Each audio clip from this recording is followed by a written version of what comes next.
Assalamualaikum warahmatullahi wabarakatuh. Perkenalkan, nama saya Randy Mantasandi Harun Putra dari Fakultas Ekonomi Unisula Semarang, Prodi Manajemen, NIM 30401080283 dengan mata kuliah Manajemen Strategi yang dibimbing oleh Bapak Muhammad Faisal Yul Zamrudi, STMIT PhD. Analisis strategi pada perusahaan plastik dengan Porter 5 Force.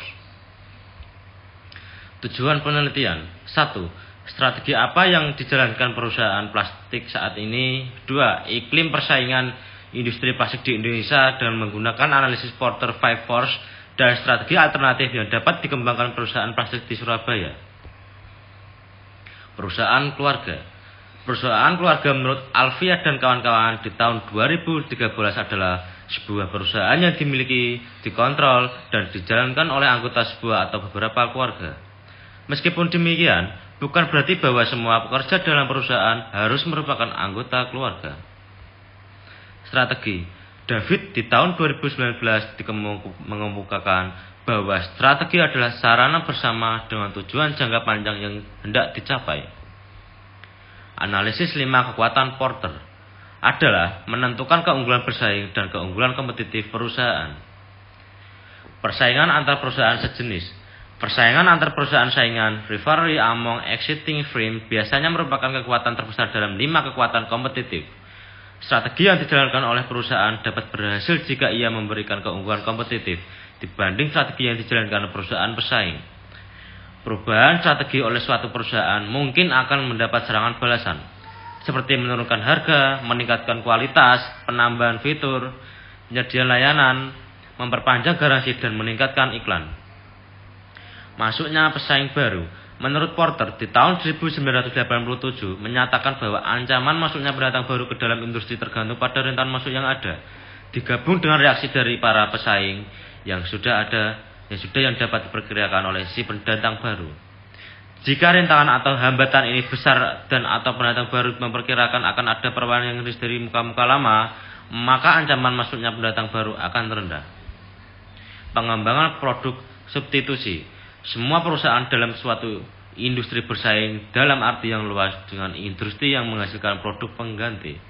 Produk pengganti membatasi laba potensial dari industri dengan menetapkan harga pagu selling price yang dapat diberikan oleh perusahaan dalam industri. Kekuatan tawar-menawar, penjual atau pemasok. Daya tawar pemasok, bargaining power of supplier, dapat menjadi sebuah ancaman bagi perusahaan yang selama ini memperoleh input pemasok. Apabila terjadi ketergantungan perusahaan pada salah satu pemasok yang menjadi semakin besar dari waktu ke waktu.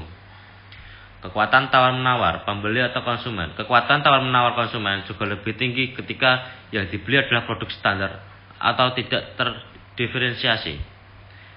Metode dan subjek. Jenis penelitian ini termasuk dalam penelitian kualitatif deskriptif. Subjek dalam penelitian ini adalah perusahaan plastik Surabaya yang menjadi objek penelitian ialah indikator dari 5 kekuatan Porter. Teknik pengumpulan data. Teknik pengumpulan data dilakukan dengan cara observasi dan wawancara semi terstruktur. Teknik analisis data dilakukan dengan 1. Menelaah seluruh data dari berbagai sumber. 2. Melakukan penilaian untuk masing-masing dari 5 kekuatan Porter untuk mengetahui faktor eksternal mana yang paling berpengaruh. 3. Melakukan konten analisis terhadap hasil wawancara yang akan digunakan sebagai dasar dari analisis 5 kekuatan Porter. 4. Menyusun strategi pemasaran perusahaan. 5. Menyusun simpulan atas penelitian. Ini adalah hasil penelitiannya. 1. Pesaing antar perusahaan sejenis.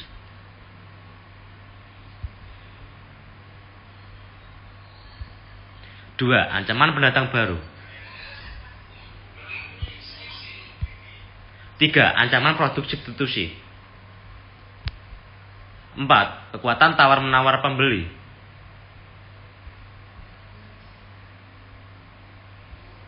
5. Kekuatan tawar-menawar pemasok. Strategi yang dikembangkan perusahaan meliputi menambah diferensiasi produk, yaitu beri produk plastik campuran yang dapat menekan biaya produksi namun memperhitungkan kualitas produk. harga yang lebih murah dari pesaing, sistem pengirimannya lebih baik, dan 4. memberikan sistem pembayaran yang lebih mudah dengan memberikan tempo waktu paling lambat 10 hari dari pengiriman barang. Kelemahan dan kekuatan. Kelemahan, brand name masih kurang dikenal. Kekuatan, modal sebenarnya dari owner, dipegang keluarga. Lokasinya yang strategis dan pengetahuan dari kemampuan karyawan yang baik. Kesimpulannya, 1. Strategi yang dijalankan perusahaan plastik saat ini. 2. Iklim persaingan industri plastik. 3. Strategi alternatif yang dapat dikembangkan PT Srikandi Plastik. Dengan ini saya sampaikan, kurang lebihnya mohon maaf. Wabillahi taufiq wal hidayah. Wassalamualaikum warahmatullahi wabarakatuh.